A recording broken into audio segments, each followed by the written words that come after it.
Now, just like in any business, if you are doing it inappropriately and you're not disclosing things you need to disclose to these end buyers and they find out later, or you're getting properties with sellers under contract and you're backing out because you couldn't find somebody to purchase it.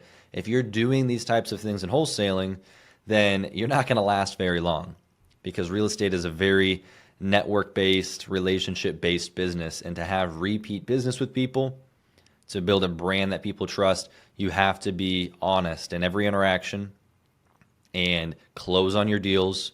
And that's the way you're going to be able to grow a business. So there's a right way and a wrong way to do it. And so inherently, it's not bad by any means. You provide a lot of value to these sellers and buyers, but you do have to go about it correctly and establish a real brand and company for who you want to be when doing this. So there's definitely good and bad ways to go about it.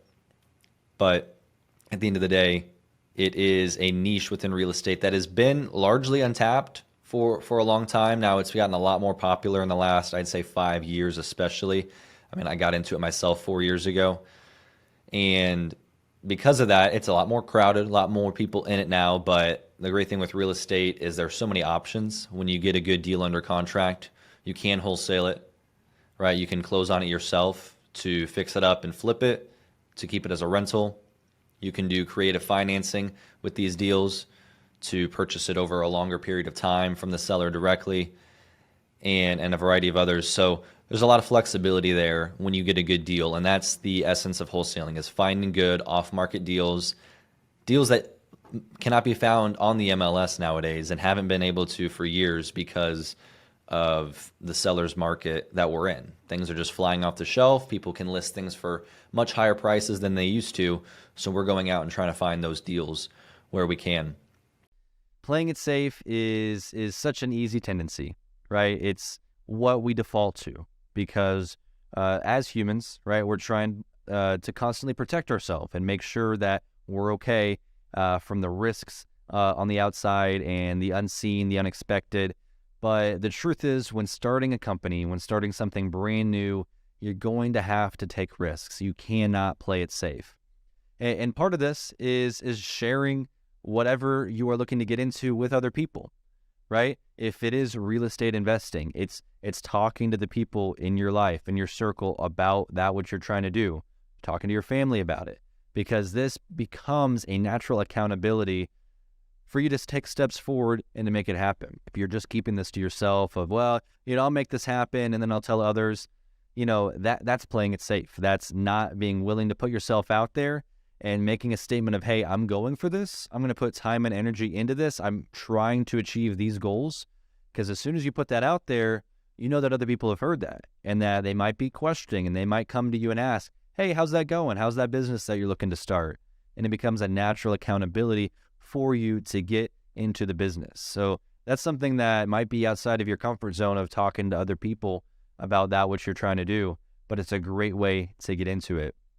And when it comes down to business, you have to realize there's always going to be risk, right? We're stepping into something that there is no structure necessarily that we can walk directly into. There are the examples of others that have been there already, and so that reduces the risk, right? We can model things that are proven to work. But at the end of the day, if you're wanting to do it on your own, there's going to be that risk of, okay, I might not know where my income is coming from. I might not know when I'm going to get these deals under contract that I'm trying to get.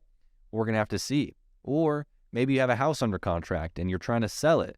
Maybe it doesn't sell. Maybe a market cycle comes through and everything falls down. These are things that could happen, but that's why we get into it, right? It's the high risk, high reward. Low risk, low reward. Or a technical definition for wholesaling real estate.